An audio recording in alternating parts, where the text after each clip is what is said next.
Truth Frequency Radio.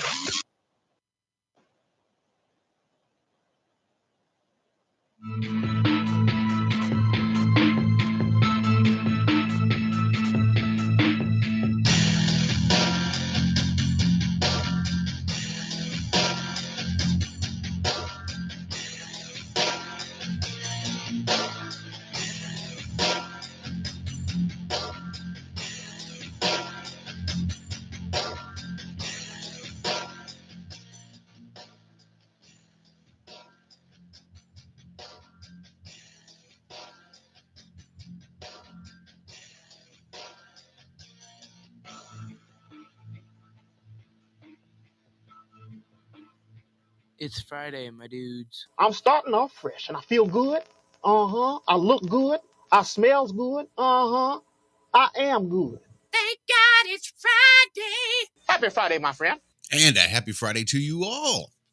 Welcome to the Ironworx right here on Truth Frequency Radio, TFRlive.com.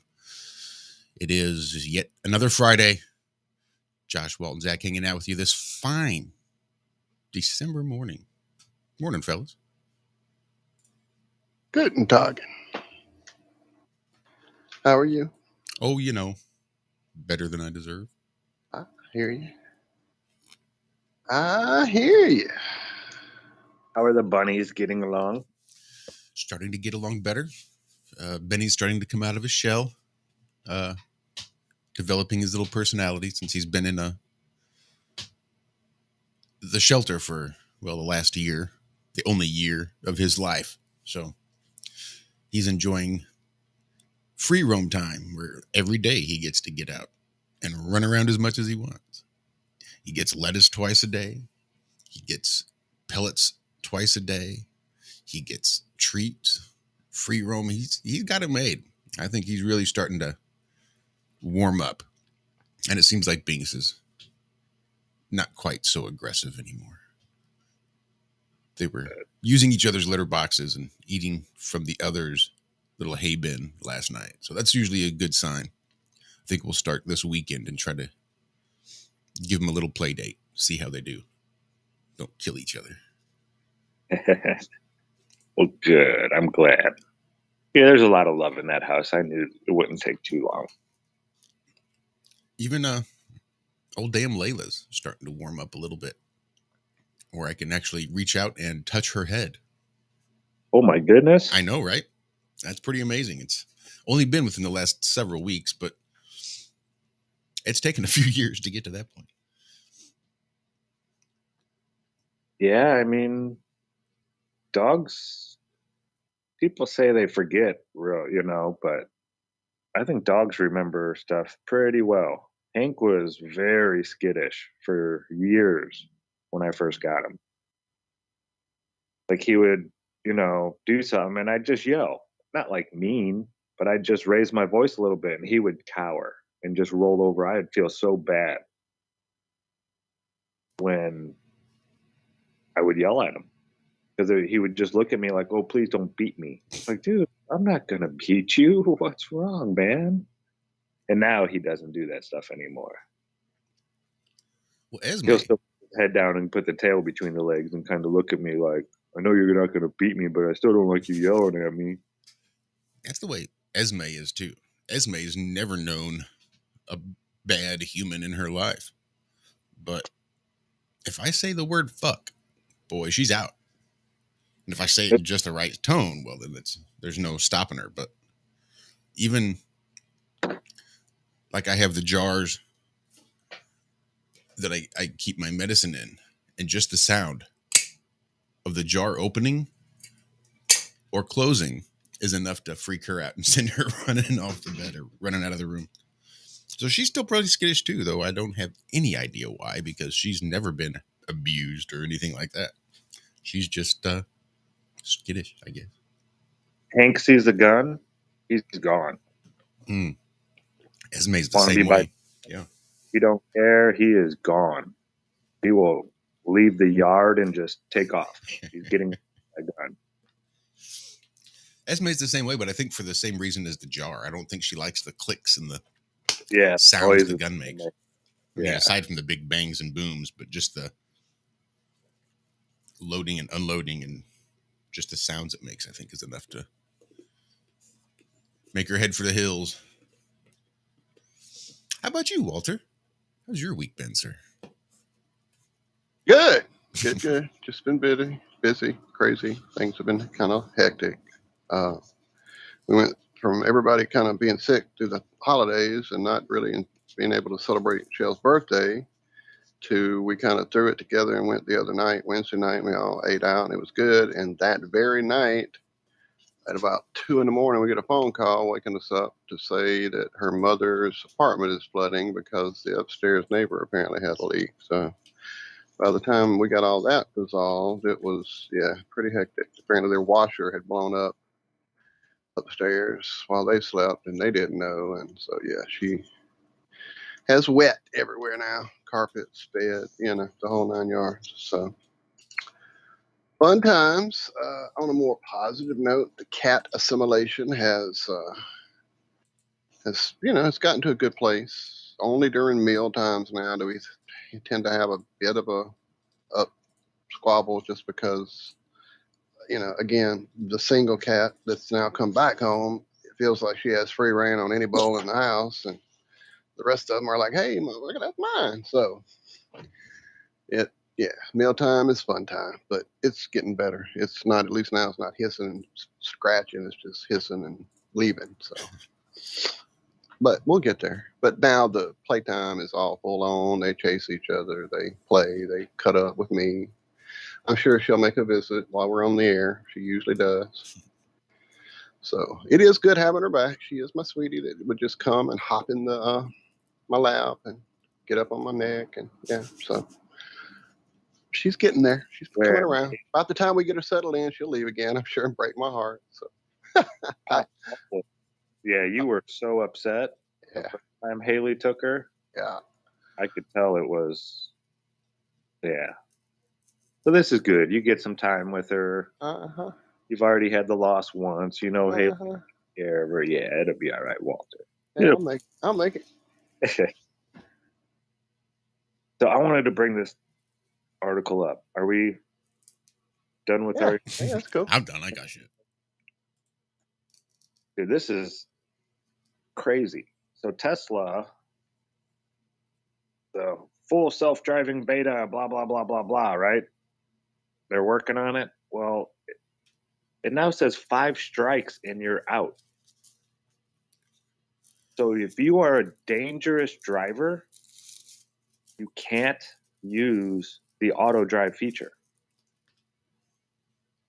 Does that make sense to you? Yes. Because, well, look at China. If you're not a good citizen here in America, if you're not a good citizen, you just won't be able to drive your Tesla. Sorry. Turns out your social credit score dipped below 600 this morning. You're going to have to stay home and try to build your credit score back up before you can go ahead and leave the house again and enter into society. So until you get a higher society credit score, you're just going to be shit out of luck for driving your Tesla. In fact, one more strike and we're going to have you, we'll turn off your bank card. So straighten up or starve to death. Yeah, it says while you're using the auto drive, you have to still be aware. Well, no shit. You have to have your hands on the wheel. No, you don't. To have your eyes on the road. Horseshit. How are they going to prove that? What says that? Here, I'll read it to you.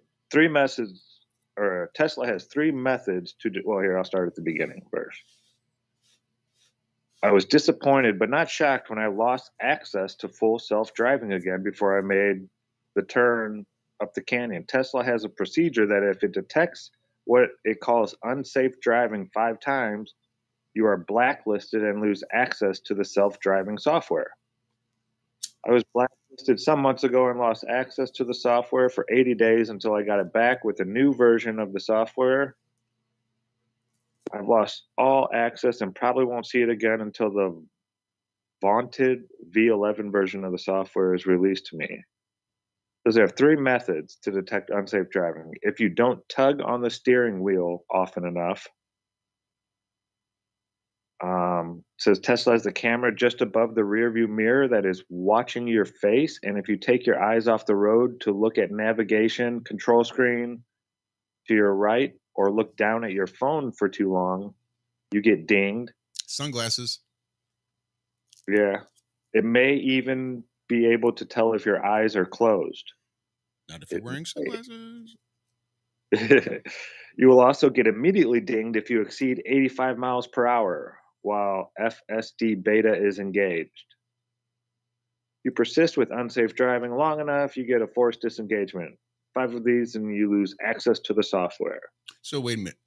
If they find you driving really unsafe with the auto drive mode on, they will just, without warning, shut the auto drive off. Yeah, well, it'll ding first. Hope you're not sleeping. Hope it wakes you up. Yeah, no doubt. Okay, so I call Tesla's system double jeopardy. If you don't tug at the steering wheel or look at the road often enough, you get dinged. However, you have to take your eyes off the road and look at the screen to your right to see the blue blinking warning signal at the top of the screen. Okay. I would think by now that if I obsessively concentrated on the road, I would not only be safe, but would not lose access to FSD beta. Wrong. Apparently, you need to somehow concentrate on the road and the screen to your right at the same time. I was only aware that I had failed 3 times, not the promised 5 times. As a final complaint, it is odd that you are not informed of your exact offense. That makes it harder to correct any issue and prevent being suspended from the beta program. Did Bezos make this system for their car? That or YouTube. Well, that's where I was headed. Yeah. Not safe driver. You don't. So you have to watch the road and watch the screen, but not too much. Well, you can watch the So screen, if you just have not a at lazy all. eye, you're ahead of the game, I guess. What does the auto drive feature entail? Is what I'm missing. Then I thought it drove your car for you. Like, No. Wait, You can get a Cadillac that's got basically the same features. My boss, who drives me home from work, he'll throw his auto drive feature on. We'll go around curves and corners and shit. I mean, there's things it will do, things it won't do.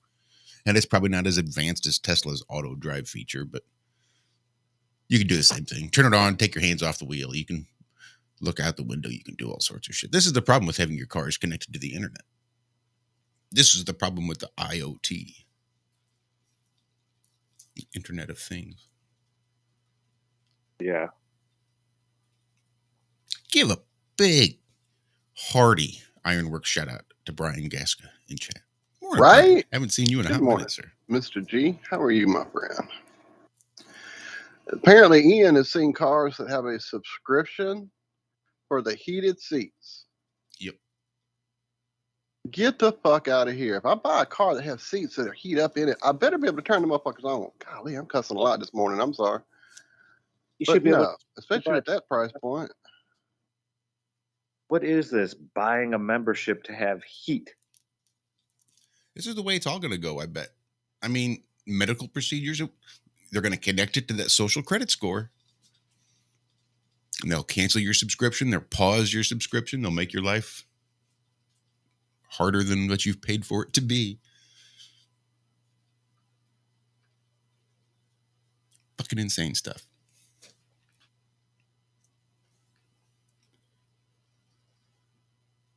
That's nuts.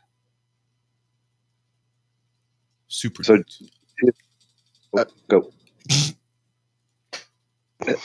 And nothing. Brian's talking in the chat about he finds it funny that Elon was a god to most people 4 months ago, but now he's the enemy. Yep. All you had to do was destroy their safe space, and you're target enemy number 1. Public enemy number 1. Yeah, it's funny how all these famous people, they're all making this big grand gesture as they're leaving Twitter. It's like, dude, who cares? Really? Jim Carrey, don't care. Don't care, man. Just leave. Don't care. Dude, Whoopi Goldberg, don't care. Bye. Leave. I'm sure there's hundreds of people that will be so upset. And millions that won't even notice.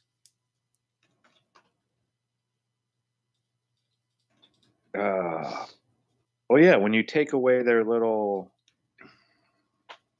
place, it was a safe little place where the left got to bash on the right couldn't respond. If they did, they got thrown out. Yeah, that sounds like a great place for the left. But now it's not owned by a lefty, so deal with it. If you want to leave Twitter, leave Twitter. It's funny, they all say, oh, Twitter's dead now. Twitter has the best numbers it's ever had. It's actually turning a profit now. It has more users. Those 6,000 extra employees weren't really that needed, were they?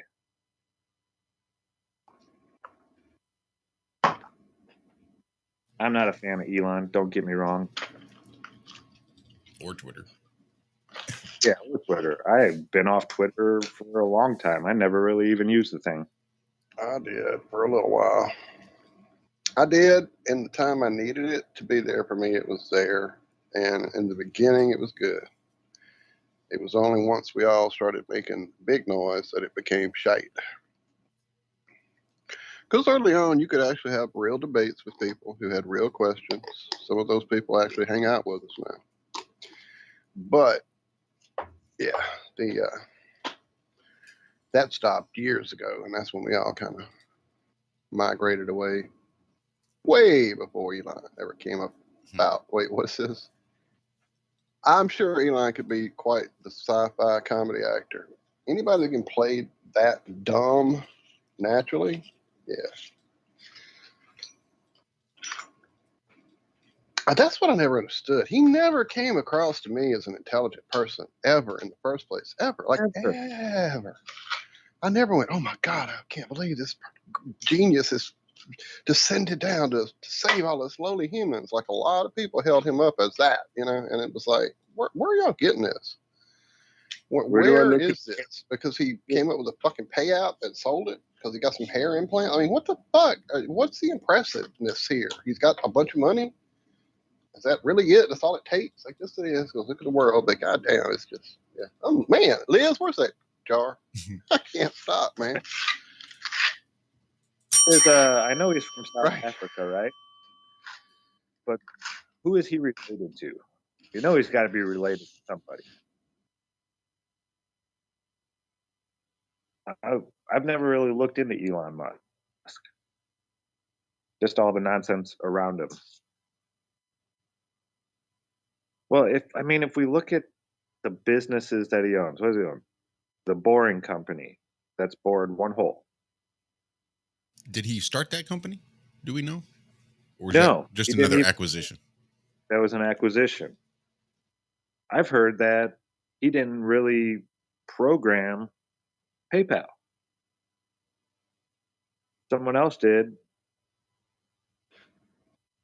And he acquired that as well. I think it was called something else, and he changed the name to PayPal, maybe. Now, was Tesla around before Musk?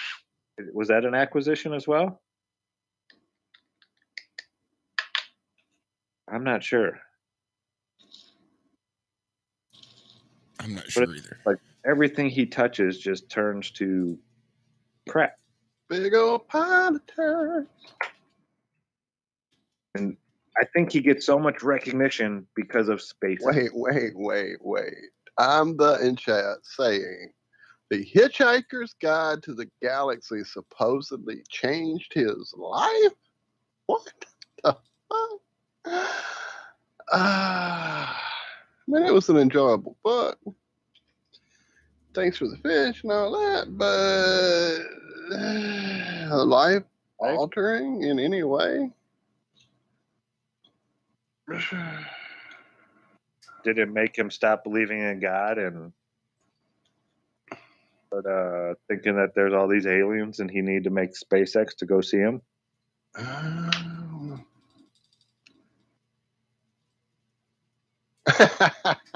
always have a towel handy. Ian reminds us. Yeah, life changing. I'm sorry, you're right, Ian. My bad.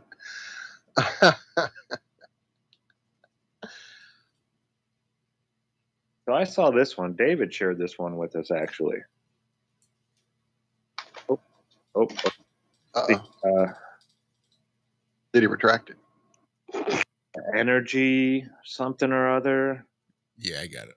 I'm put it on the screen. Yeah, you got to see this guy's picture because, yeah, this is who I want running my country and making decisions for me. Controversial, excuse me, energy official charged with stealing woman's luggage at MSP. That's an airport. The MIT grad went viral earlier this year when he announced his new role as the Deputy Assistant Secretary of the Office of Spent Fuel and Waste Disposition in the U.S. Department of Energy. Now, they called him he. Does he go by he? Is that politically correct? I would guess. Well, I don't know, with a name like Alpha News, I don't know. But I would think that if they're going to put the story in there, that probably somebody's going to. Yeah, that's a good question. Because this doesn't shed him in the best light. So this is probably being covered by more of the opposite side of the spectrum. Okay. As more of a finger point. So there's a good chance they probably just did use the he. So Sam Britton, one of the first, so not the first, openly gender fluid individuals in federal government leadership, was charged with felony theft last month after allegedly stealing a woman's luggage at an airport. You think somebody who's openly gender fluid would have their decision-making ability called into question? Like, if you can't decide on something, should you be in a leadership role? Can't you just pick something and stick with it? Sorry. Yeah, I agree. The MIT grad went viral earlier this year when he announced his new role. Okay, blah, blah, blah. You already said that one. As one of, if not the very first openly gender. Okay, so this is in quotations. Okay. As one of, if not the very first. Well, you're not. Biden's whatever. The guy up there with the big long blonde hair. The health thing? Yeah. I'm the health thing. So that's pretty open to me, as being gender fluid. So, no, you're not the very first. Is that why you stated the way you did? As one of, if not the very first. What you don't know? Come on. In federal government leadership. I was welcomed with open arms into the Department of Energy, all the way up to the secretary, who I shared the stage with in a Pride Month celebration panel just today. He said he is not a Biden appointee, but instead was hired as a career employee in the senior executive service. Brenton accepted the job in February and began in June, according to blah, blah, blah. Blah, blah, blah. Prior to working in government, he was an anti-conversion therapy activist. To be fair, I'm probably a bit of an anti-conversion therapy activist too. You want to get a good, high-paying job in the government, get up there in the executive branch. This is where you get your roots. So, anti-conversion therapy activist who taught Kink 101 workshops on college campuses. Can you go down a little bit and show them the next picture?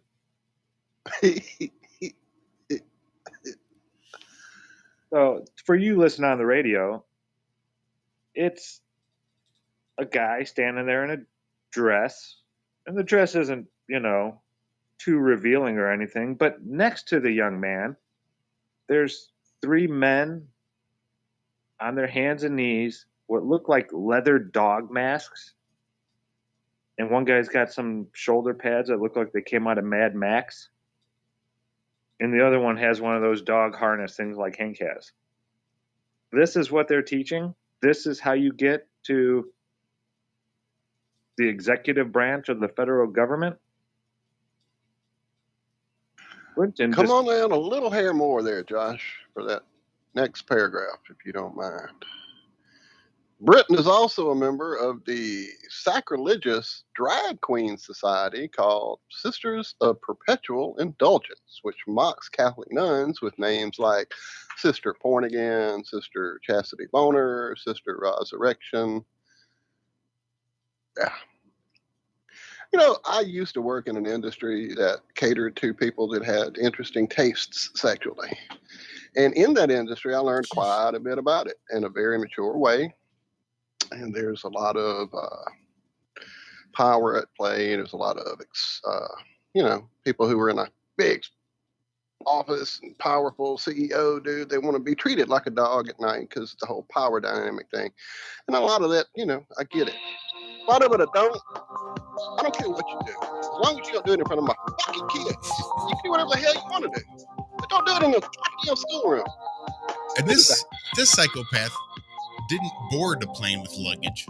He stalked the luggage carousel, found the piece of luggage he wanted, grabbed it, walked out with it, emptied it in the hotel room, and just left with the bag. That's all he wanted.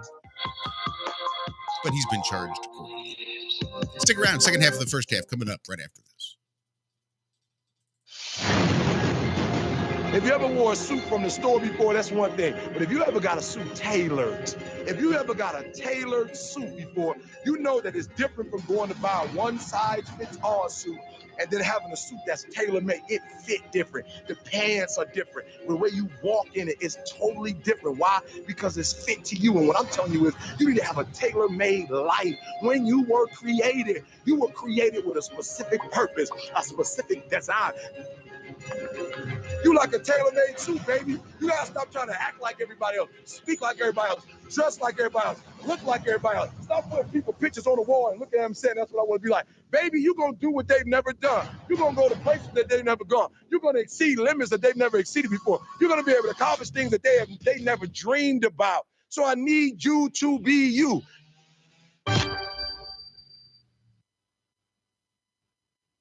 It's amazing how people have been raving about iLife all over Facebook. They've been posting their testimonials just because they want to get the word out because it's worked so well for them. If you're not familiar with iLife, it's a 99% pure CBD oil, but the secret is the synergy between the hemp and the ayahuasca vine, the non-psychoactive component of the ayahuasca tea. We recently received an email from a wife whose husband has Parkinson's. For the first time, he's been able to sleep through the entire night. Another customer reported that they're no longer using NSAIDs because their tennis elbow has been relieved with iLife. The reports have been phenomenal and much more than we ever expected. Everyone should have access to this. That's why if you head on over to iLife.com right now and use coupon code TFR, we'll give you $5 towards your order. And we'll even ship it worldwide. That's iLife.com, AYA life.com. If there's something you want to achieve, you can achieve any freaking thing you want as long as you know what the goal is. That's why goal posters or goal boards or even just telling someone what your goals are, writing them down is so important, because once you can identify your goal, it makes it so much easier to work towards it. And that's something that I think our children are not being taught in the school system right now, is how to set a proper goal. It's like, hey, what do you want to achieve? Well, the teacher gave me these things I want to achieve. Okay, well, what's that going to do for you? Well, I don't know. The teacher said I had to do it. Okay, that's great, but it doesn't teach them the logical thought process or the creative thinking process to develop a goal and then reverse engineer what they need to do to accomplish that goal. And we need more of that true goal setting in our society. Otherwise, we just have a bunch of sheep who have no idea what they're doing. They're just bumbling around. Don't be a sheep, be a goat. They're more creative and adventurous anyways. Be an ornery goat. You are now tuned into the truth frequency. Your protection from deception. TFR. Truth Frequency Radio.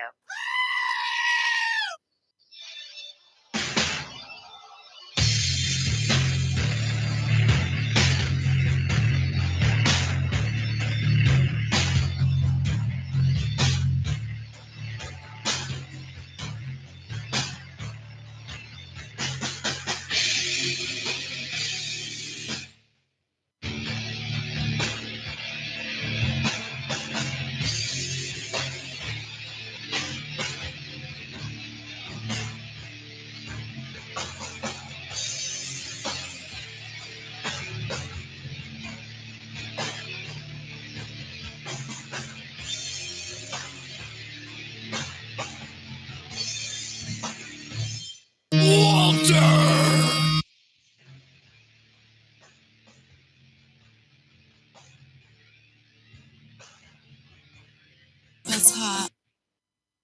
And welcome back to the second half of the first half of the Ironworx right here at frequencyradio.com.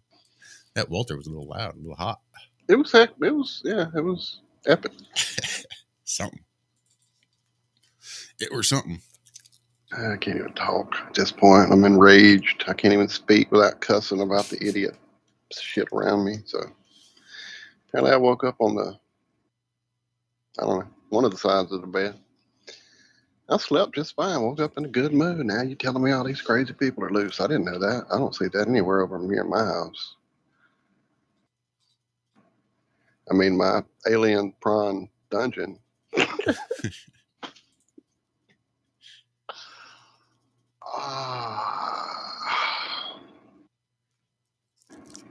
Yep.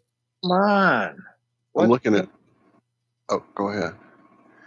I just see people mentioning that there's some issues apparently listening to TFR again on the actual site that it's located, and then they're probably struggling, as Alan quite fully explained to everyone, the issues therein with accessing said TFR feed. Mr. Chris and Miss Sherry are live currently over there. I just dropped a link to their channel, so if you want to pop over there and question the situation. I'm not gonna. I don't stir up stuff, but I do instigate. Here's the link if you want to. I don't stir up stuff, but I'll instigate some stuff. Go. So I just want to finish this real quick. This article. People could be saying, "Oh, well, maybe he just got the wrong bag, this and that, picked up the wrong one. They're just making a big deal out of, nothing, right?" Nope. Okay. The complainants, and this is from the video, the actual video footage from the terminal. Hold on. They tracked him too. They followed him and watched him at other airports and saw him using this bag. I just thought that was crazy, the depth to which they did this investigation. Like, oh, well, we just follow all those other flights that he's taken and see if he was using this stolen bag. And sure enough, he was. Sorry, go ahead. Yeah, he removed the tag from the bag, then placed the bag into a handbag he was already carrying, then left the area at a quick pace. Now, he arrived at the airport around 4:30 and did not check a bag, meaning he had no reason to go down there and even visit the baggage claim. So I'm not going to get into it anymore, blah, blah, blah, his response, any of that, don't care. But are these the type of people that we want making decisions for our lives? People who, like Walter said, what you want to do in the privacy of your own home, go for it. Don't care, But having story, animal, sex time, whatever you call it, kink 101, no. Not in public in front of children. No. There's a time and a place for things. And sexy kink 101 time is not a time and a place. Public is not the time and place for that. But yeah, or a thief. Do we really want? I mean, we know most politicians are thieves. But, I was going to say, well, now you're opening a whole different can of worms there, Zack. This thief got caught red-handed, bagging it with the Gucci bag or whatever it was in his hand. You know. I mean, well, you didn't say it was Gucci. I understand the whole thing now. and I think he even said that he mistakenly took it, but they found all of the contents of the bag in his hotel room. Yeah. He just took the bag, went back to his hotel, emptied it, and kept the bag. Yep. Oh, wait, it's even more convoluted than that. It actually said the first part of his let me find it. I don't want to read it wrong. The complaint, blah, blah, blah, blah, blah, da, da, da, da, da. When he was questioned about the missing bag, police called and asked him directly if he took anything that belonged to him. He said, not that I know of. He later admitted to taking the bag, but said the clothes inside were his. Oh, that's right. If I had taken the wrong bag, I'm happy to return it, but I don't have any clothes for another individual. That was my clothes when I opened the bag. So he magically had a new bag around his clothes. Is the thought process there? He's trying to put forth like a magic bag appeared around his clothes that he already had with him. What the fuck, dude? This is just so convoluted. Then later he says he did realize that he had taken the wrong bag, panicked, hid the clothes. He didn't want people to think he stole the bag that he took with him.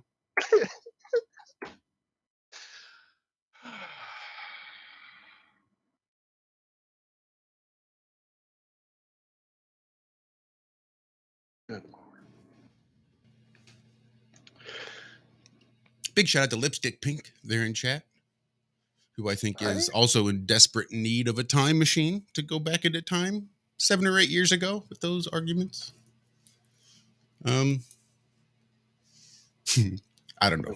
Did I miss something? Because it all got deleted. I don't see any of the stuff. Did they get deleted? Yeah. It wouldn't. Let's see what it said. Just saying there was no proof for the flat earth. Flat earthers never have any proof. And saying that the globe has the burden of proof is just like saying, because we don't have any. So why doesn't the flat earthers provide any proof? Are you saying flat earthers have the burden of proof? Is that just your way of saying that you don't have any proof there? I guess. Or is that just going to be some more circular logic? Yeah, I'm getting the gist of it. Yeah, that's like saying, prove to me unicorns aren't real. Uh-huh. But look, then you get booted. If you have 2 unicorns, and that's fine. I mean, you guys, sometimes it's all right to have a conversation, and then sometimes it's not. I'm just trying to see, what the actual question is here, and I don't see one. So when you have a good question there, Lipstick, pop back in, and we'll see what you got. And if, you have 2 unicorns, and then you take 2 more unicorns, that gives you 4 unicorns. Uh-huh. That's how we know unicorns exist, because that math works out. Uh-huh. Even if you have 3 unicorns and you add another unicorn, you still get 4 unicorns. Let's say this. How can you argue with that? We have a vague idea that possibly there's a unicorn involved. Hold on. Now, we think there might be a unicorn involved, so let's start out with a unicorn. Oh, God. Man, the trolls are actually out. Well, I don't get it. We've been doing this for years. Why are you guys... Oh, what's up, Reno? Oh. What happened? Bob proved globe. Man, would you go wake him up and give him that fucking prize science? What is it called? Nobel Peace Prize? That's the Bob Nobel Peace Prize. Y'all, we can talk to these people. Stop timing them out. Lord, we're going to take everybody's wrenches away, especially Zack's. Whoa, he's quick. Quick draw. Reno is... What's up, Tommy? I'm sorry. Reno what? It's the city of Nevada. I know about Nevada. I passed it, that big little city. Biggest little... What was it? Oh, man. Biggest little city? Is that what it was? Yeah, biggest little city. Yeah, we passed through there on our way out to Oregon. In fact, did we sleep there? I think we stayed the night in Reno to not stay in Vegas or whatever. No, that was the other side. We stayed in Wilmington. Well, but the gateway to the Grand Canyon. We stayed there to avoid staying in Vegas. Sherry, you're asking about a lighter listening to this program? Come on now. Who isn't burning? Who's not burning? I saw Boy live yesterday, and I popped over, and Richie was over there, and who else had music going? Damn it. I'll have to go look at the channel again now because I can't remember who it was. Anyway, Viv was there, Vividness 420, and she popped on camera, and I got a little look-see at her and her buddy Jackson, her dog, so that was cool. But yeah, I don't see him in chat. I was expecting to see him this morning, but I don't see any of the guys and gals from that show. It was fun. We hung out for a little while. I was working on my guitar in the background. It's actually what I was doing, trying to decide if I want to drop these pickups in or not, because it's a little more convoluted involved than I thought. Apparently, that easy as changing guitar strings that everybody on those videos was saying. Apparently, that's those guys that do it every day. Because yeah, there's Boy. What's up, brother? It was Joey Jones. That's who it was. Thank you, sir. It was some epic guitar work too, dude. I mean, he has the thing. He's got the feel, the emotional. Yeah, it was impressive. I was blown away. So tell him again. Walt was definitely impressed. You guys should come hang out. Bring him over. There's Bob in chat, the recipient of the Nodell Peace Prize. The Nodell Peace Prize for proving the globe, Bob. It's good that famous people hang out in our chat because that makes our show get big like that. Poor Reno. He'd have had a prime chance.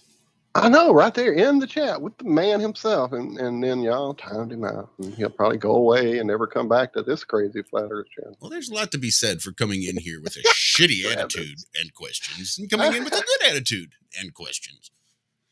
People that like to, well, we came in and you booted me twice. You booted me, so I got on my other account and I came in and you booted me again. Well, chances are you got booted because you're an ass. It's not like, oh, look, there's somebody that thinks the earth is a globe. Boot them. No. We're more than happy to have discussions, conversations. Not an issue. But when you want to come in and be a dick about it, well, fuck off. I'm not going to waste, I wouldn't waste my time with you in person. I'm not going to waste my time with you on the internet. Jesus. Somebody call Santos. I feel like we owe him an apology. Good night, Brian. We love you, brother. It was good to have you around. Come hang out. Call in one day. We'll open up the phone line for you. I like to hear that sultry voice. Woo! May you never need to pick up a spare. There you go. May all of your bolds be strikes. We love you, Brian. So I have a science alert. Science alert.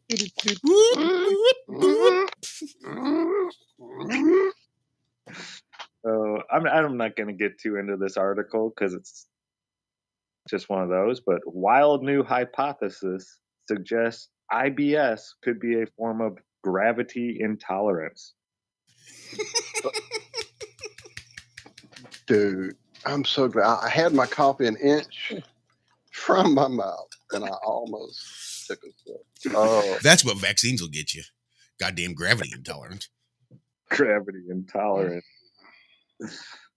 I'm sorry, you. How? It's not like you were introduced to this gravity sudden. Oh, sorry. You never have not been in gravity. So, what? Gravity intolerance. It's an allergy, don't you know? I'm just allergic to gravity. It's triggered by the body's inability to manage gravity. Wait, what happened? Because that's what your body has to do. That's how gravity works. It has to be managed first. Otherwise, it has no effect. There's no gravity, and then I could just shit out my mouth. Right. I wouldn't have my butt. The globe is real. NASA's awesome. And other shit out of my mouth.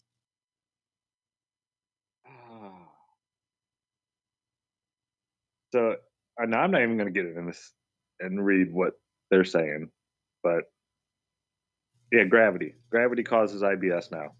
We got to make gravity. It's your body's inability to correctly process the gravity. That's why I think it's a adverse vaccine reaction.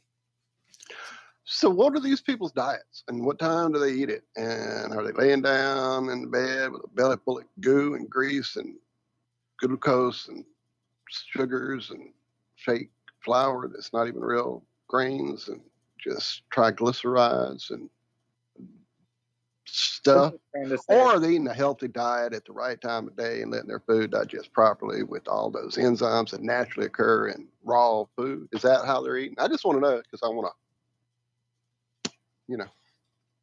So they're trying to say that, okay, our nerve, I'm going to get into it. Let's get into it. Lipstick, someone will listen to you. Is Amen. back and saying there's no gravity. That's what's up. But I love that they come back praying. At least they have a proper respect for God and Jesus. I'm about to go clear the wrenches. I'm about to clear them out. I'm listening to you, Lipstick Pink. Your prayers have been answered. Your prayers to Jesus have been answered. I am listening. Our nervous system also evolved in a world of gravity, and that might explain why many people feel abnormal butterflies when anxious, says Spiegel. It's curious that these gut feelings also occur when falling towards Earth, like when dropping on a roller coaster or in a turbulent airplane. The nerves in the gut are like an ancient G-force detector that warns us when we're experiencing or about to experience a dangerous fall. It's just a hypothesis, a really dumb one, but people with IBS might be prone to over-predicting G-force threats that never occur. Okay. Wait, what are you fucking reading to me right now? Can get that feeling without moving. So your whole idea of G-force this, blah, blah, blah, bullshit. Okay? When I'm playing video games and I jump off a cliff and I'm flying towards the earth, my stomach drops. When I'm really into the video game that I'm playing and I'm immersed in it, falling off a building, I get the butterflies in my stomach, even though my body is not moving at all. So, this scientist, Spiegel, they don't even give his first name. What's his first name? Brennan Spiegel, a gastroenterologist. That's right. Yep. Okay. So no, your hypothesis is stupid. Sorry. Oh my goodness. How did you get your medical license, you dumb fuck? It's just the body's inability to process gravity. Which part of the body processes gravity, by the way? You're saying it's the stomach that processes it? What about a rock? If a rock can't process gravity, what happens to the rock? It doesn't get IBS. But if it's not processing gravity, does the gravity work at all? I mean, that's the whole point of it, right? I mean, if surely that would affect the gravity if it's not being processed. What's the difference between processed and unprocessed gravity? How much gravity can one body process? What happens to the leftover gravity? Some process more than others. And some process less than others. I see you, Lipstick Pink. If IBS is caused by the body struggling to grapple with gravity, then it could explain why physical therapy and exercise can prove so beneficial in relieving its symptoms. Really? So improving your health and eating better and IBS goes away? No. It improves its symptoms. It's by eating better that your body now can process the gravity more efficiently. And because your body's now efficiently processing gravity, that is what affects the IBS. So you can't ingest midichlorians to become a Jedi, but you can ingest gravity to become an Earthling. Fucking A, dude. I've got it figured out. When serotonin biology is abnormal, people can develop IBS, anxiety, depression, fibromyalgia, and chronic fatigue. These may be forms of gravity intolerance. This is a doctor, ladies and gentlemen. This is a doctor. Sorry, I had to get in on the fun there in chat. Then he writes on and says, our relationship to gravity is not unlike the relationship of fish to water. What? We live our entire life in it, are shaped by it, yet hardly notice its ever-present influence on the nature of our existence. Kind of like the air. I would more say that water is more like air to a human, not gravity. Are you telling me the fish isn't affected by gravity? Is that what you're saying? That's because bees are fish. I mean, wait, fish or bees? Oh, which one is it? Oh. And they just hum, right? In this cavity. And I'm so confused. Bob said it is the vestibular system, guys. I'm almost certain that seems correct, sir. Isn't that in your ears? I'm pretty sure that's part of my Meniere's disease. That's why I'm almost certain that is 100% correct. Because when my little system goes crazy, gravity means nothing to me. That's when the Earth does spin. And that's when we are flying through some crazy infinite void. It's when the Meniere's kicks in, because all that up, down, left, and right goes out the window. Gravity has no effect. I literally had to be held down in a chair by 3 grown men when they injected the saline into my inner ear to calm down those crystals and make me stop spinning. But what would happen would be I would spin out more than I ever had, I was told. And that's why he brought in the 3 burly guys to hold me down, because I was going to float off my chair. Your body wasn't acclimating to the gravity very good, was it? Exactly. Irritable gravity syndrome. Oh, my goodness. What a weird Friday. With trolls in the chat. Bob's fault. See how early it is? Right? Don't you guys have anything better to do? 5. Wait, we need to go early? Is that what you just said? I'm sorry, I missed it. I was laughing. No. Wait, what happened? Wait, I'm seeing in chat, it looks like our buddy Daz, one of the first owners of an Iron Realm Media t-shirt, if not the first, asking our good buddy Alan there in chat. Alan Holman, was that you? I saw selling antique IRM t-shirts on eBay.ca. Oh, probably some bootleg stuff. Just can't escape the bootleg IRM swag. You know, it's just like, Metallica or anybody else. We got a few minutes. This should be a fun one. Scientists spot black hole energy beam as bright as 1,000 trillion suns. Come on, man. Wait, now it's early. Michelle's going to wake up. This is one I've seen a couple times that I really did want to get into. The bright lights that are caused by black holes. Does anybody know why a black hole is a black hole? Gravitationally sucking in everything, including light, as they go into, like, what is it, spaghettification? Nom, nom, nom, nom. I think the spaghettification is of the information that was left behind at the event horizon. Quantum. Black hole has light beaming out of it. Is it experiencing a form of gravitational IBS? It must be. Irritable black hole syndrome? Unless this is special light. Maybe it's magic light that can defy gravity. The super massive space-time bending gravity of a black hole as light escapes. Doesn't that just make it a hole? How can you call it a black hole if light is escaping? Isn't it just a space hole? It's not a black hole anymore. No. There's light. It's hole. Wouldn't you just call it a sun then? No, because I believe a sun is a massive cloud of gas that's going through some nuclear fusion, generating heat and light. Well, I mean, This isn't that what a is black hole is, though, too? It's just so big and dense that the light can't escape its gravitational pull. I think it's a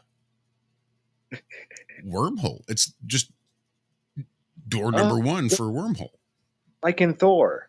Right. That's how Thor travels. You see, if you can fly into a black hole. If you were to fly into the sun, you just burn up. Or maybe if you could withstand the heat, you just crash into it. But if you fly into a black hole, you end up in a whole nother region of the universe. Space quantum gravity. I've seen that movie with the chimp, space chimp, and which one of the friends was on there? Yeah, I forget. Yeah, I've seen that one. Apparently, our good buddy Sherry has written some copy. So here we go. Pepto-Bismol, Gravity Edition. Drink the pink to stay in sync. Pour it into your black hole for relief within 24 hours. The Gravity Edition. It'll be in the show description. Thank you, Sherry. Pepto-Bismol Gravity Edition. I love it. We're going to put little bits of black hole down into Pepto. Last half, first half, middle. We have somehow managed to make it there. The second half of the first half comes to an end. Stick around, we got more. We have more space lettuce, more nonsense. Hell, we might even have more trolls. But we'll be right back after these briefest of messages. This is iHeartRadio. iHeartRadio. iHeartRadio makes you want to move. When you have a great melody, a song good. Ever. Instantly connected. I love it when the beat goes. Did you know you can listen to Truth Frequency Radio on iHeartRadio? Just download the app to your smartphone, or smart TV, and get the best of TFR wherever you are. iHeartRadio. I'll see you there.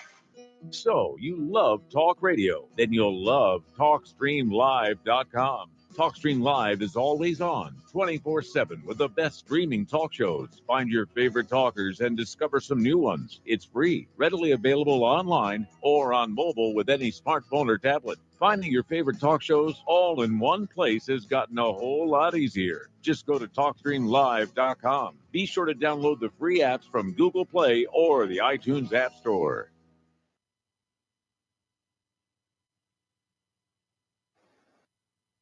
Good evening, everyone.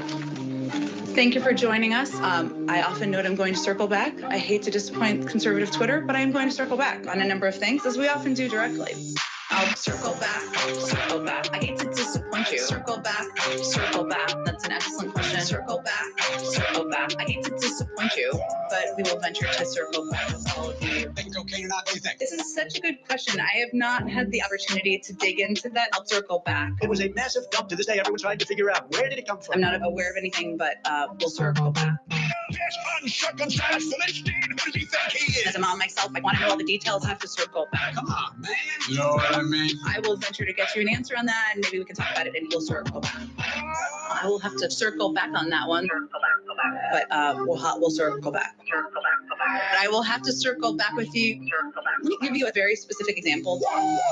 I'll circle back, circle back. I hate to disappoint you. Circle back, circle back. That's an excellent question. Circle back, circle back. I hate to disappoint you, but we will venture to circle back. This president knew back in January. Why didn't he tell us? Why did he warn us? There are a number of ways to combat misinformation. One of them is circle back. You told us that Trump was invincible, that Hitler was in the prison, right? I don't really have any predictions for you on that. I can circle back. Let me see if I can get more detail for you on that. Circle back. I signed something saying that if I'm wrong, I can go to prison. Did you? We'll try to get to as many questions as possible. I'll circle back. I don't have anything more for you. And that communication has been lacking. Well, as you know, let me give you a very specific example. I'll circle back, circle back. I hate to disappoint you. Circle back, circle back. That's an excellent question. Circle back, circle back. I hate to disappoint you, but we will venture to circle back with all of you. What the fuck? This is the Truth Frequency Radio Network. TFR. Truth Frequency Radio.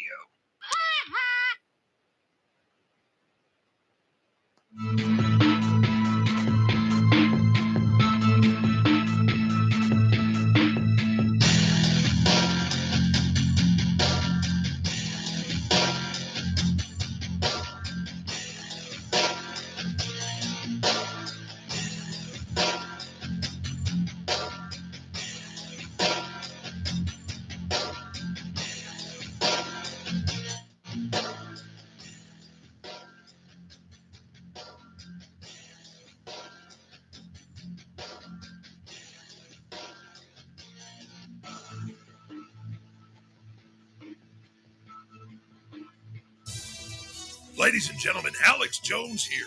You're listening to Iron Realm Media. I listen all the time, and it's the best truth show out there. Forget about the mainstream lying. Get your weekly dose of iron. Realm, that is. Stay woke, folks. Good morning. I'm here. Wake up. Wake up. Wake up. Wake up! Wake up! What is dark matter? Okay, we don't know. That's great. That's why it's called dark. It's exactly. Everyone knows all reputable information comes from random people on the internet. Tell me things, internet. The earth is flat. It's like school in your hand. Okay, dark matter is something we do not know what it is. We believe the dark matter is there, but we have never detected it. Inconceivable! Well, what I'm afraid of course, is that there is no dark matter out there. There was one? There is no dark matter out there. We need to think really hard. Hi, this is Alan. I like Ironworx because it's where everybody knows your name, and they're always glad you came. I love Ironworx with Josh, Walt and Zack. It's like sitting in your front room having a cosy chat with your best friends. Hi, it's Diva here, and I just want you to know that Ironworx with Josh, Walt and Zack, it's definitely my favourite dose of reality. Come join the family and keep it flat. Why sleep in when you could get your dose of iron in the morning? Listen to the Ironworx on TFR. This is Enlightened Dawn. Roses are red, violets are blue. Iron Realm Media is the best on the planet. To this show, I will forever be true. You guys are truly the best, and I love you guys. I'm so thankful to have you in my life. Do you like listening to space letters from Never a Straight Answer? Then tune in to The Ironworx with Zack, Walter, and Josh. Break clear of the fear on the Ironworx and become an Iron Scout. Happy Friday, my friend. And welcome back to the first half of the second half of the Ironworx right here on Truth Frequency Radio, TFRlive.com. So our friend over there on Rockfin, Fishhead, Montana. What's up, Fishhead? Asking, and I'm not sure with the time because there's no stamp, but where are all the pictures of the new moon blocking stars in the middle of the sky? There should be amazing pictures right there in the middle of the Milky Way with a big black circle. Yeah, I feel you. I've wondered that as well. There was an interesting little thing happening last night. I noticed I didn't have time to really look around and work out what it was. That was about 1.5 inches from the moon, in the sky. Does anyone know what's going on right now? What the current close wandering star is there right next to the moon? I just was popping in and out of taking trash out. It's been really too cold for me to sit out in the sky and watch right now. I can look it up.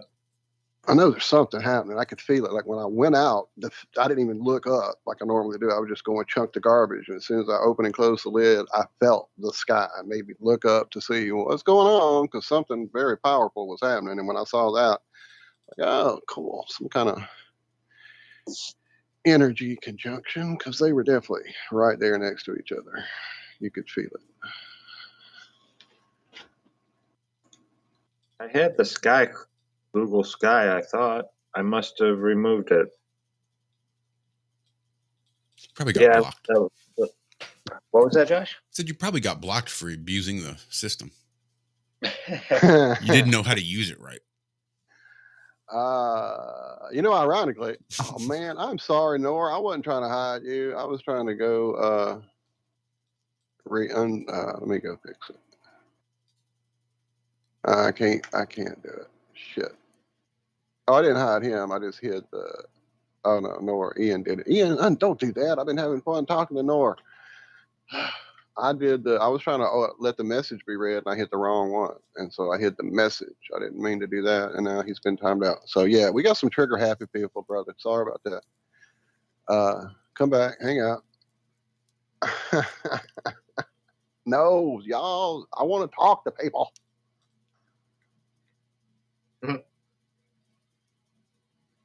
So I got Alan had mentioned liking a show earlier, the Young Sheldon show.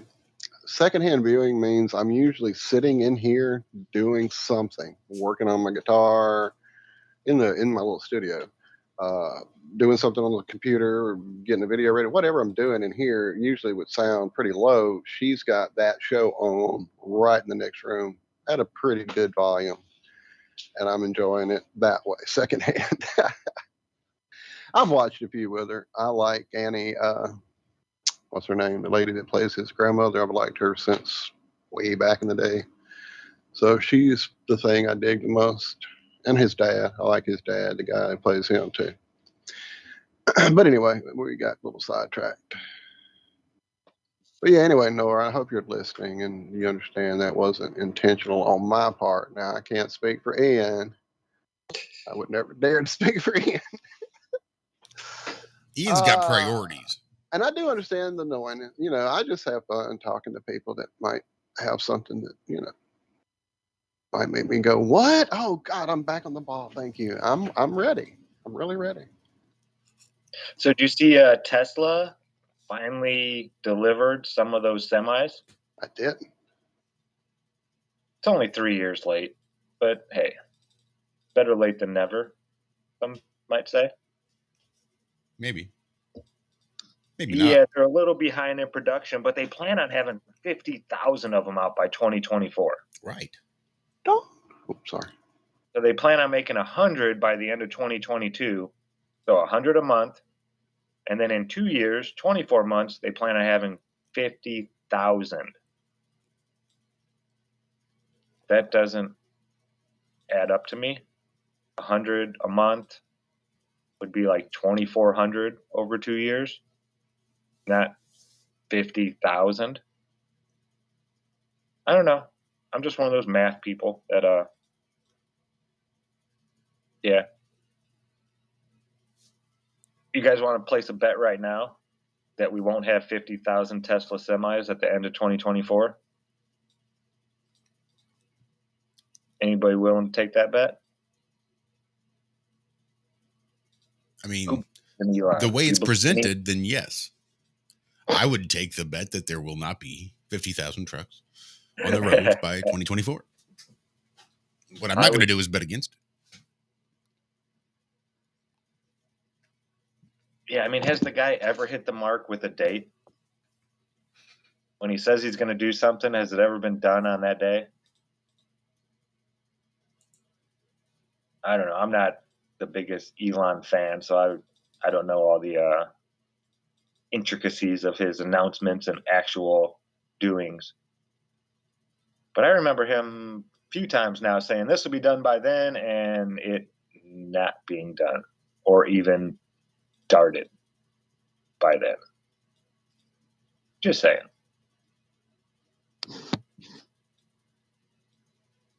I haven't seen any of these electric semis yet. I'm sure they sound different. Gosh, what does that have to sound like? An electric engine that can pull that much?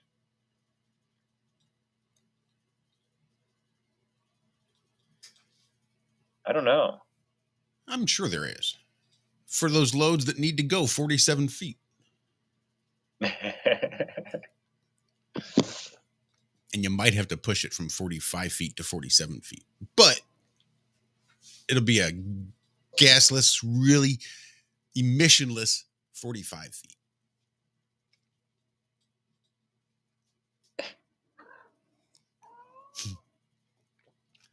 There you go. Ian says he was probably on time for his hair plug appointments. Misleading. Those he probably got done on time. You can get travel tips from a woman who has visited every country. How long do you think that would take? Depends on how long you're staying in each country. Yeah, I mean, just to visit, just to step foot in and then go. Probably the entire time. That's just a lot of traveling. A lot. I mean, flying, yeah, but then you get into places where the countries are a lot smaller. You just drive around for a while. I don't know. It just seems like it would take a while to visit 200 plus different countries.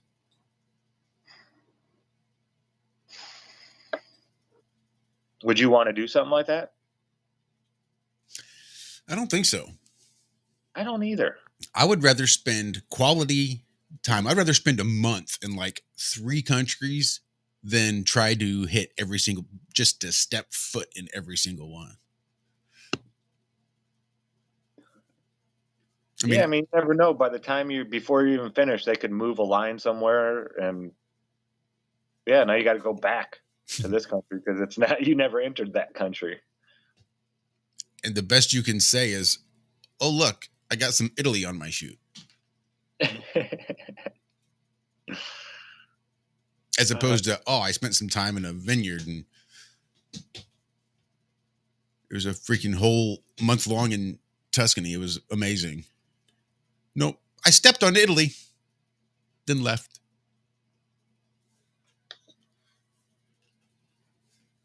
You drive safely. Have a great weekend. Thank you so much for hanging out with us, friend. Truly.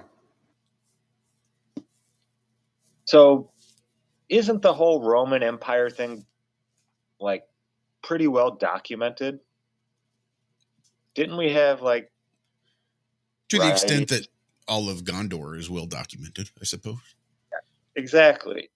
So they're saying this scientist discovers the existence of a previously unknown Roman emperor during an analysis of an ancient gold coin.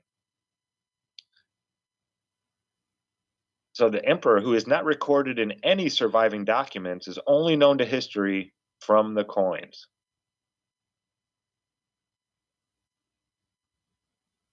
What? So you know that this was a Roman emperor because he was on a gold coin? So he was an emperor for sure? I mean, we have people that weren't president on our money. We have people who were never really in the executive branch at all on money. Benjamin Franklin. $100, the Benjamin. You know, the big one. Never a part of the federal government in that way. I think he was like he was an attorney for the crown. Yeah. There's that. So is Benjamin Franklin in 1,000 years, if someone finds a $100 bill, is Benjamin Franklin a president of the United States now? Yes. I bet you can go back 20 years. I bet you can go back 40 years. I bet you can right now today ask somebody somewhere and they'll think that Benjamin Franklin was a president at some point. They'll just not know which one. If you ask them which president, what number President Benjamin Franklin was, most people won't know. Guaranteed. They're not going to know which number president Benjamin Franklin was. And I bet you maybe 10 to 15% might say he wasn't a president.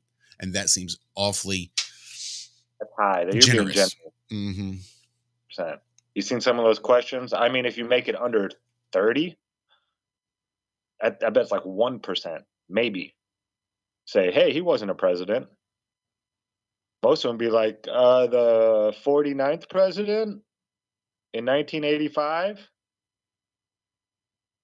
This one girl thought that the United States was BC, founded in BC. Graduated high school, though. If George Washington was the first president and Abraham Lincoln was the 16th president, what number was Ben Franklin? 100? There was one? Okay, guys, I'm sorry. I completely have taken a right turn here, but at least I signaled. So I'm in chat saying hey to the people, enjoying chatting. I had kind of gotten lost in it and had lost the thread, and so I'm typing away.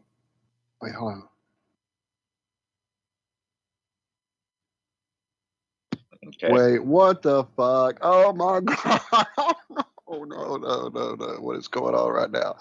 Okay, so we're typing. Capalicious420 is in chat, and we were talking about Rizzo, who came to visit me a minute ago, and a whole thing. You can go read it there on the screen at your time. But as I typed Kappa, I looked up and there was an emoji in my thread, and I'm like, well, where'd that come from? Maybe I hit a colon, and I don't know what the hell, but I went back and typed the name in again and said what I said, which is not the issue. The issue is I saw Liz then answer Capalicious, and she had the same emoji in her thread. And I'm like, what the fuck is going on here? So I did it again, and there it appeared. So when you type in Kappa, you get this little emoji. And now we know the secret. The secret is here. This is straight from the horse's mouth. Capalicious420 tells us, I'm well connected. Nothing to be afraid of, but tread lightly. My uncle Melinda Gates bestowed this gift upon me. When you type Kappa on PC, you'll see my selfie. What in the hell? Oh my God. Oh, that's hilarious. Well, Melinda. Oh, wait, some people are saying it's not working for them. Oh, they may be on an iPad or on a press space bar after Kappa, apparently. Yeah, I don't know what the hell. I got to go look this up. There's got to be something going on here. I'm sorry I derailed the whole show with this, but it broke my brain when I saw it, and then he said that. Oh, my God. What is going on? Well, it looks like nuclear fusion's back on the menu. There was one? This is going to require some dings, though, I bet. Wow. Maybe a pop? As soon as I said that, I heard a pop. From the Flat Earth, Sun, Moon, and Zodiac Clock app by Blue Water Bay. Check it out if you don't know. So a company's nuclear fusion rockets could help us escape the solar system in our lifetime. Okay, the space firm has already built the most powerful electric propulsion engine in Europe. So nuclear fusion powered rockets might be nearer than you think. The UK company Pulsar Fusion has been awarded funding from the UK Space Agency to help it develop integrated nuclear fission-based power systems for electric propulsion. They will collaborate with the Universities of Cambridge and Southampton, as well as Nuclear AMRC, to make their vision of green rocket technology in the form of fusion propulsion a reality. Yeah, just so you guys know, we've never done any type of fusion yet. Just so you know. So harnessing nuclear fusion to build hyperspeed rockets.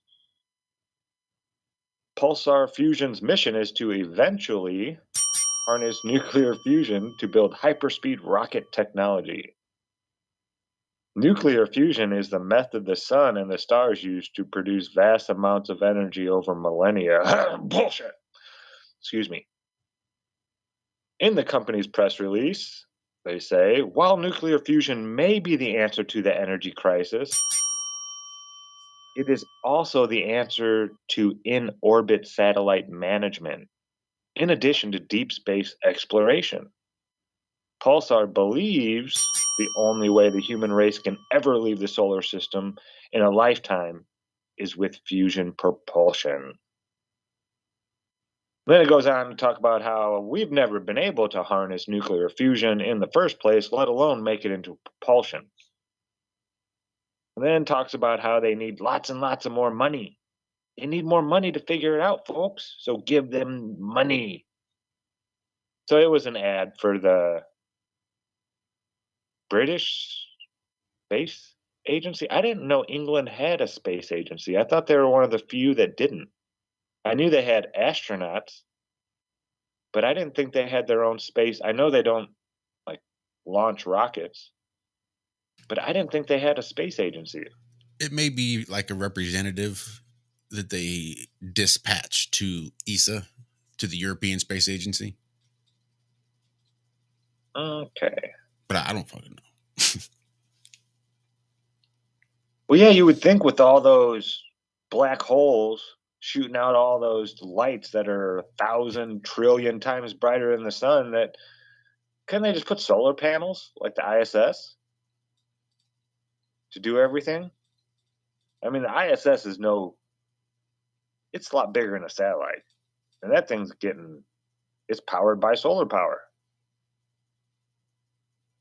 So why can't they just make some kind of craft that, I mean, just because the light's not visible doesn't mean it's not there, right? So I saw something where they were going to put satellites in orbit to wirelessly transmit solar power. Really? Quick question. Isn't solar power already transmitted wirelessly?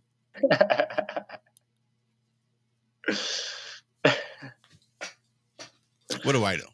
Maybe we need to have an intermediary. It goes through those plasma tubes that girl found in the Atmo plane up there.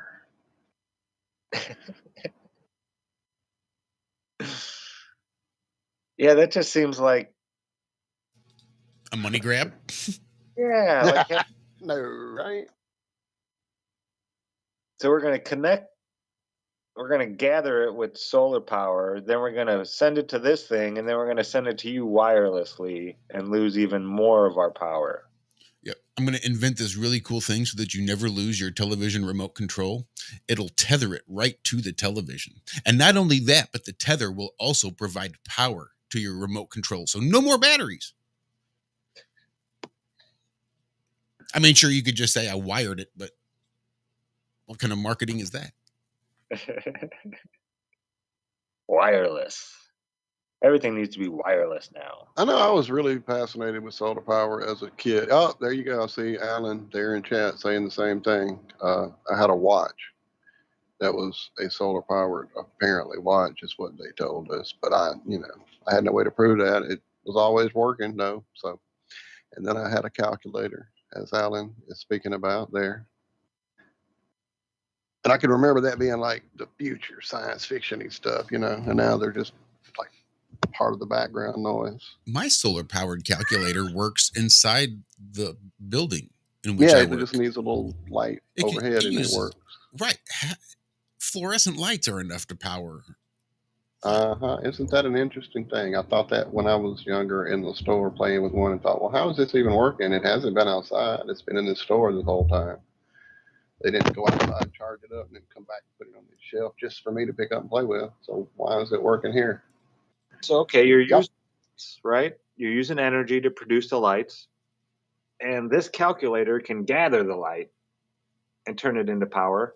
Why don't we have floors made of these calculator sensor gatherers?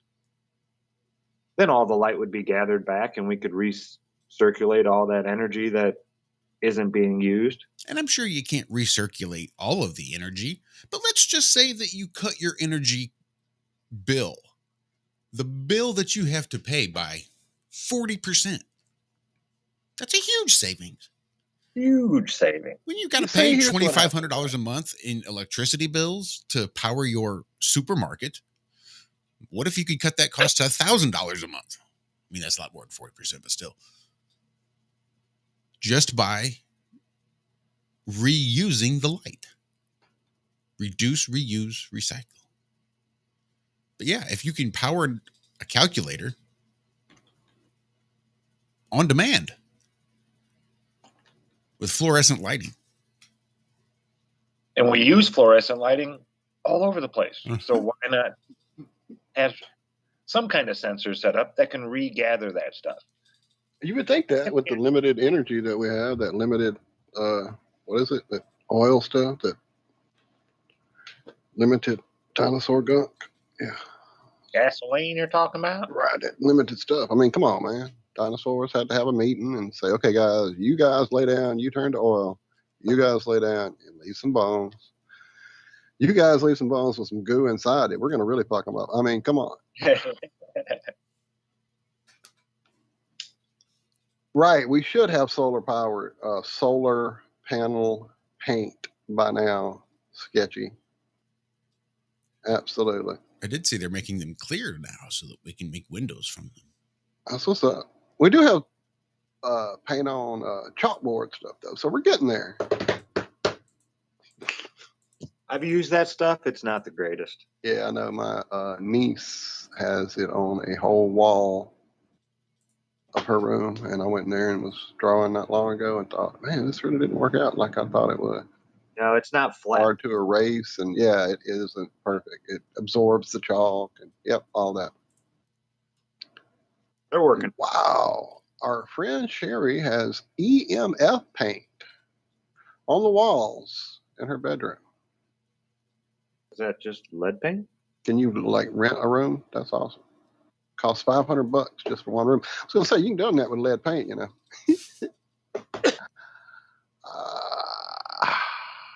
Like a Faraday cage room, then, type of thing. I know I read a article back in the day, and I mean this was probably 2000, 2003. Wow, look at that. I guess I'll shut up and let these people pay a bill. Did you go talk to Chris, by the way? Just wondering. Sorry, I'm just busy getting down. Stick around. We got more coming up. One last segment of the Ironworks on the second day of December. Happy Friday morning, everybody. Stick around. We've got more coming up right after this. Do not settle for the average. Average is the grave in which excellence is buried. Average people strive to fit in, while excellent people strive to stand out. You can never change what you accept. You can never change what you refuse to confront. If you keep pretending that mediocrity is your best, then you will never proceed to excellence. You were not born to be an average person. This, therefore, is the challenge. We need to inspire people to not settle even when they seem to be successful. As a matter of fact, the greatest enemy of progress is your last success. When you settle on what you've done and believe you've achieved everything, you have just begun to die. Excellent people never settle for the average. Develop a deep commitment to excellence. Hey everyone, it's Chris Gio, founder of Truth Frequency Radio and host of Beyond the Veil. The mainstream media and establishment are running scared right now, and they've prominently featured truthfrequencyradio.com as number 89 on the federal government's hit list, also known as the fake news list, which is essentially a list of sites slated for censorship on Facebook, YouTube, Google, and other social media. Now is the time for you to get involved. Share your favorite TFR shows far and wide on forums and social media. Tell your friends and family about your favorite shows. If you're a business owner, get in touch with us to feature your product or service right here on TFR. And if you haven't done so already, become a TFR supporter now and get unlimited commercial-free downloads in high quality. Visit truthfrequencyradio.com/sign-up. Thank you for making TFR the leader in independent and uncensored talk radio. Truth Frequency Radio, your protection From deception.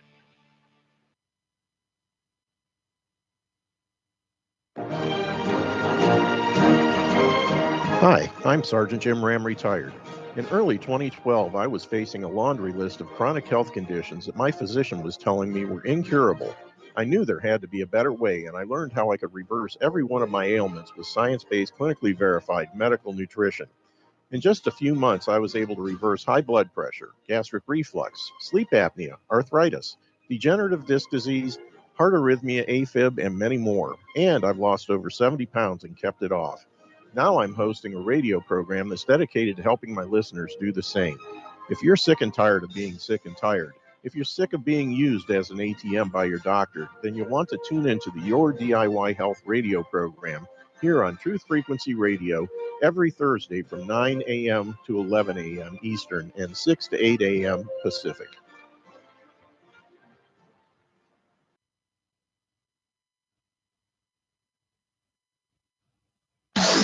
No hate, no hype, no fear. We are TFR, your protection from deception.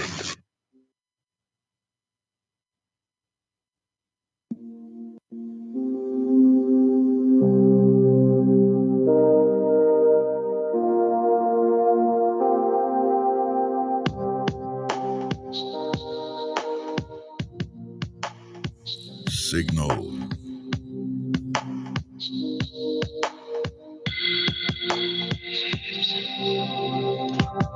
From deep in the desert. And even deeper in the swamp.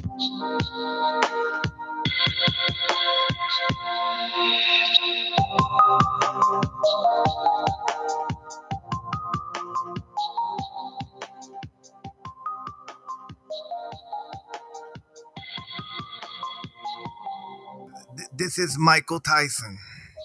You probably know me better as Iron Mike, but I don't go by Iron Mike no more because I used to be a monster. I'm a different person now. I'm all about happiness. But what is happiness? I'll tell you what happiness is.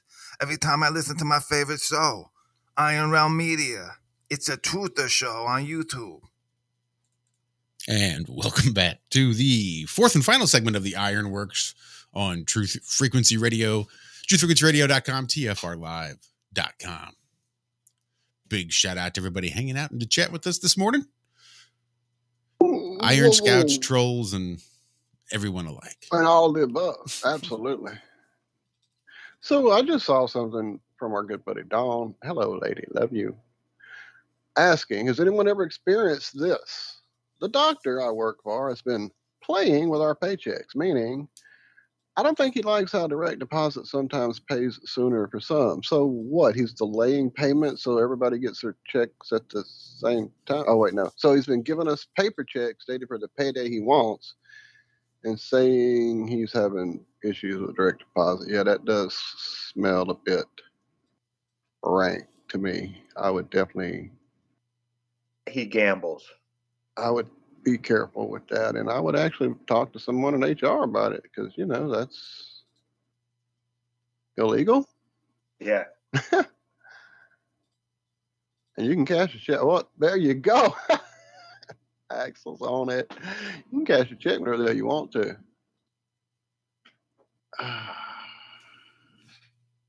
Yeah, because, I mean, I'm just trying to think of like accounts payable and accounts receivable. It's not as though their payroll person is going through at different times of the day or different days of the week and issuing checks to banks for banks to drop into their account electronically for direct deposit. It's all done on one day payroll. Boom. Now everybody gets their checks in their bank direct deposited at different times due to the bank. Right. That's all the bank's issue. That's not really payroll because the payroll does it all at once. Right. But I'm saying for him to be hanking him around and blah, blah, blah, I don't know. Yeah. For you to sign up for direct deposit and then for him to not deposit it directly into your account, that seems hinky. For him to say, well, I'm going to cut paper checks because I need to put different dates on them. Yeah. I would definitely listen to Zack. He sounds like a gambler. I've seen it before. People worrying about the money being one day here or one day there. Yeah. He's got issues with his own. He's playing rob Peter to pay Paul. Yeah, right. If he's not gambling at the casino, he's gambling with his business. Sports, yeah, there's all kinds of stuff.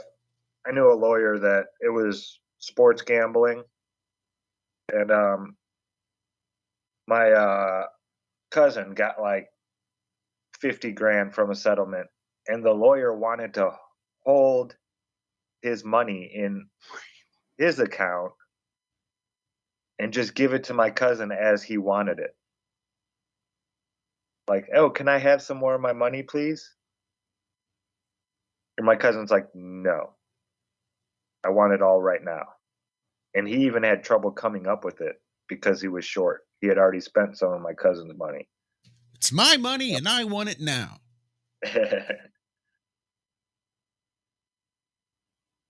Yeah, it's wild out there. Yeah. Real quick, Jeremy, thank you so much. You have a great day at work.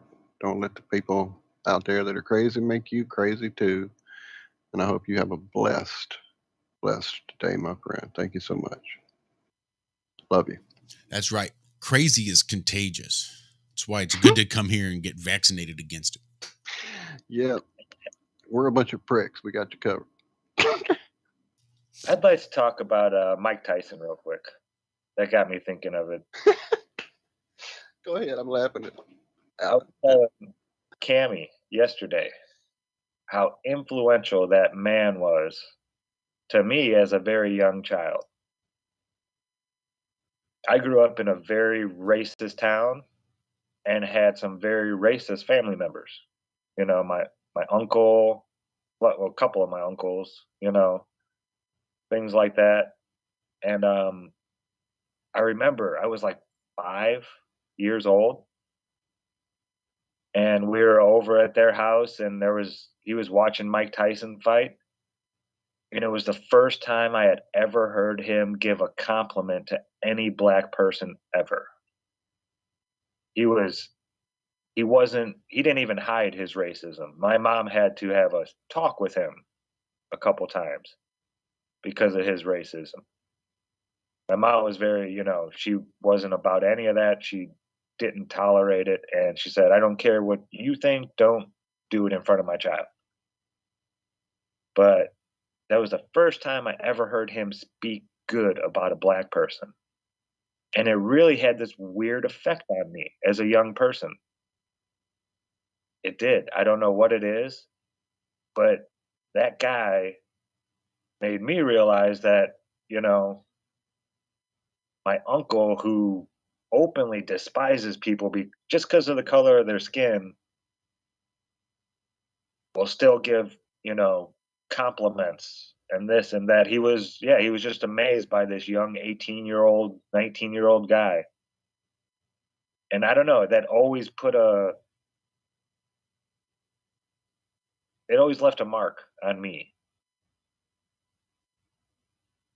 I don't know. It was weird. It was just really weird seeing my uncle say something positive like that, because all he ever said was bad things. Even about like Walter Payton. And I mean, I've watched him watch black athletes perform, but he never had anything good to say about, and I noticed that. And then when Mike Tyson came out, he was just talking how he was going to be the greatest ever and this and that. And it just rocked my world. Do you guys have any memories of anything like that? Like an athlete or this or that really changing your whole paradigm in a way you never thought possible? Yeah, I do actually. Once upon a time when I was a fan of the baseball, not a big fan of the St. Louis Cardinals per se, but across the state in Kansas City, they have a team called the Kansas City Royals. And on that team was a player, George Brett. And this was about the same time that, what's his name was playing? Who was the dual sports guy? Bo Jackson. Bo Jackson. Yeah. The first one. When Bo was on the Kansas City Royals too. I was like just this big fan. And I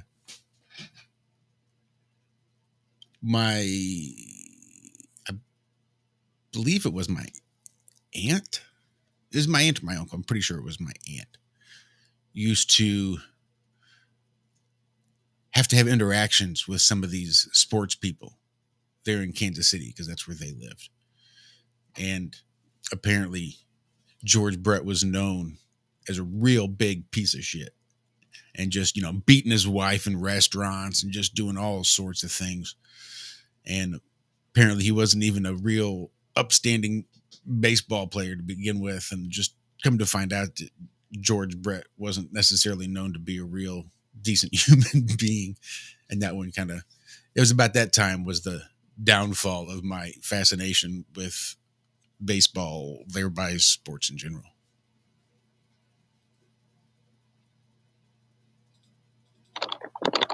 But that's about the closest I can come. How about you, Walter? Yeah, really not at all. I'm not a sports guy. I had a brief little period with my Uncle Quentin and my cousin Quentin. He played football, and they were a huge family of football people. And so they would go to Saints games, and I would go with them to the Superdome and see the Saints play. And this was back in the 70s. I'm old as hell. Manning, the original, was the quarterback.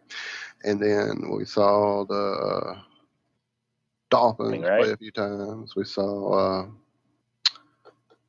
the Cowboys play a couple times. And that was, that era when those teams, and then the year of the Super Bowl when it was the Steelers against the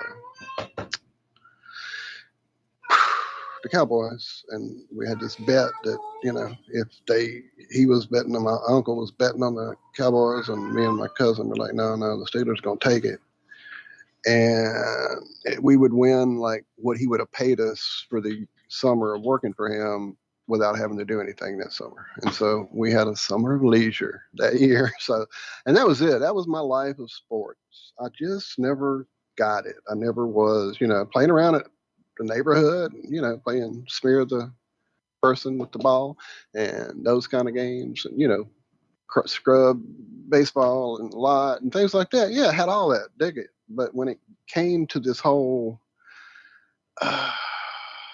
thing that I saw happening with, like, when I was playing baseball for a real little league team, and just the way people would treat their children and the way children would then feel because of how they were being treated over a fucking game, it just really got to a point where it wasn't an energy vibe I wanted to ever be around. And so I just never did get off into the sports thing ever. That little period, like I said, in the 70s, and that was about it. My thing was always music. In fact, I can remember going to the fair one year, and they had to like throw the balloon, the darts at the balloon to win some posters or whatever. And I saw a poster of Ace Frehley with his guitar smoking and on fire, and he was back in the classic Ace Frehley pose, being a huge Kiss fanatic. I was like, what? And I got that poster and won it. And then my older cousin Quentin went up and won the Dallas Cowboy cheerleaders. Me not quite having hit puberty yet, didn't quite get that. And so that whole dichotomy of just me being the music lover and him being the football lover, thing. And so my altering moment was seeing Randy Rhoads play live for Ozzy Osbourne 2 weeks before he died. That was me going, oh, that's where that sound comes from that makes me fly through the air when I'm listening to music with headphones on. It's the guitarist playing by himself. And when he went over and did his solo, that is the same one that you hear captured live on the tribute album. I decided that week to go get. In fact, it was the earnings from that year of working, the next year actually, of working for my uncle, that I went and got the guitar and started my little journey to the terrible player I am now. But yeah, that was my altering life moment of a person being bigger than reality and me wanting to be that person and do what he did and recreate that. Excellent CD there, Walnut. Diary of a Madman. I love it.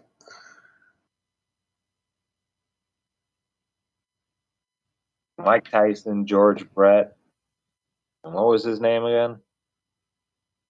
Walter? Oh, Randy Rhoads. Randy Rhoads. Sorry. Sorry, yeah. I was reading chat, playing catch up. There you go. I've heard George Brett 1,000 times. Pine Tar Incident, all that stuff. Right. Yep. Yeah. Alan, I do love Pink Floyd music as well. That guitarist, Dave Gilmour, one of my favorite guitarists of all time. Another person I try to emulate and fail miserably. There's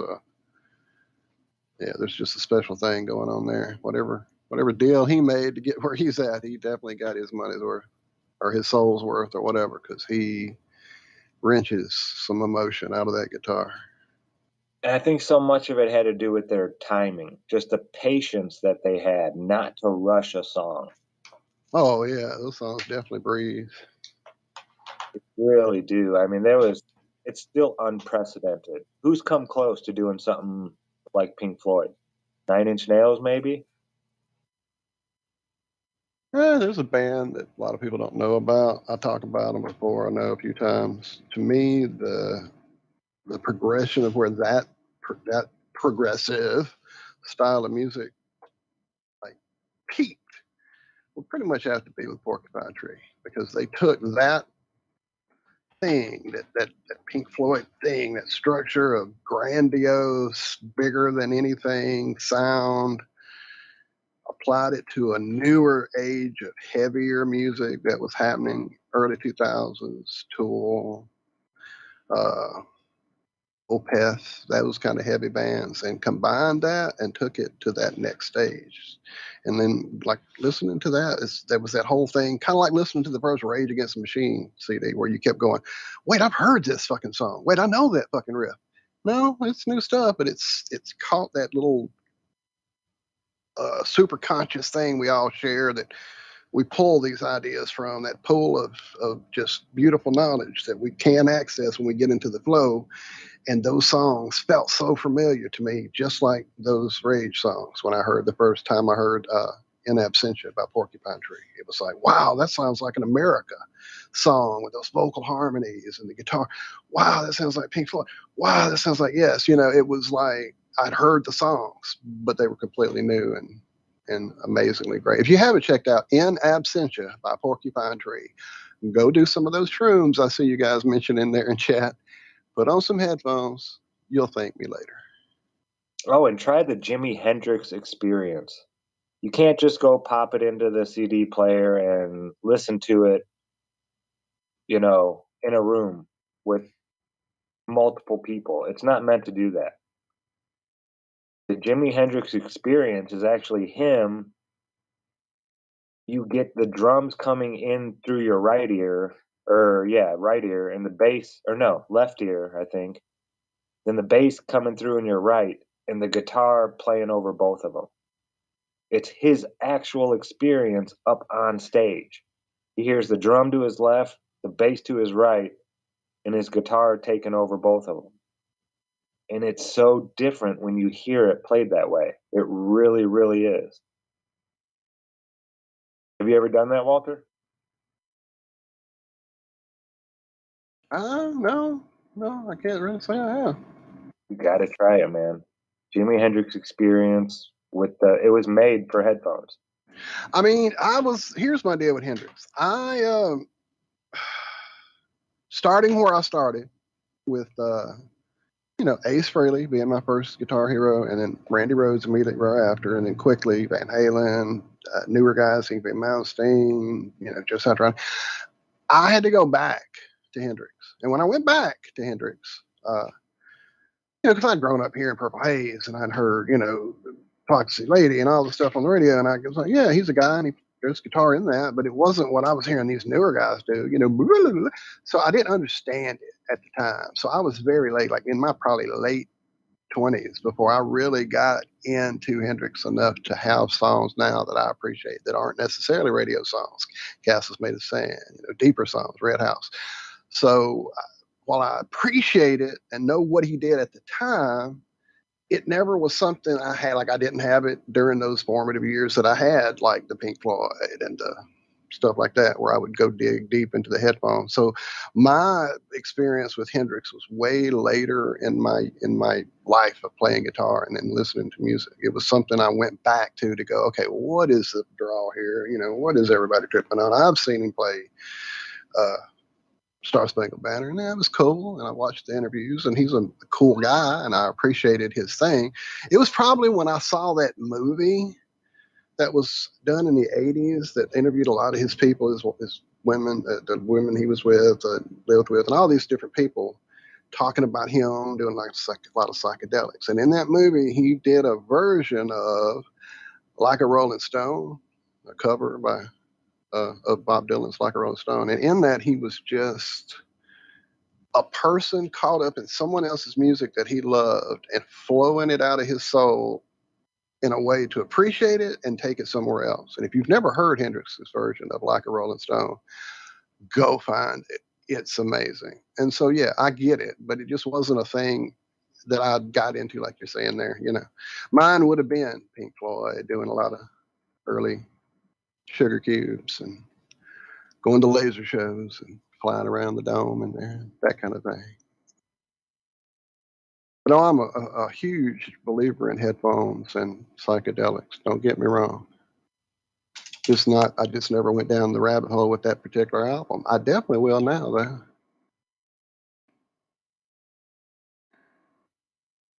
Yeah, you got me going back and listening to Final Cut. Speaking of digging deep with a headphone album, dude, that album is the ultimate Pink Floyd headphone album to me. It's got so much 3D stuff going on with the background stuff and the layering, the stories, and it's such an underrated album. I think you and me are the only two people that dig it. And the last song is Oh yeah, Two Suns in the Sunset. Fucking A, brother. It has so much more meaning now than it did then. yeah, they were telling us all kinds of stuff. Mm-hmm. Yeah, Pink Floyd, they were way before their time. I don't think music has caught up to Pink Floyd yet. Still. That's just my opinion. They're a genre that by themselves.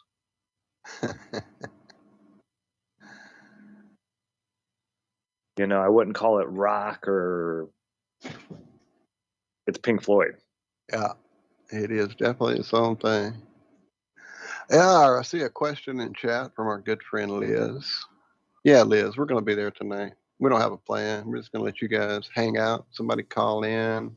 That's it. I do see JG in chat talking about Oh, what's timing. up, Jay? I didn't even see. I see Jess now. Yep. I was scrolling up. Here. If you can come hang, that would be great.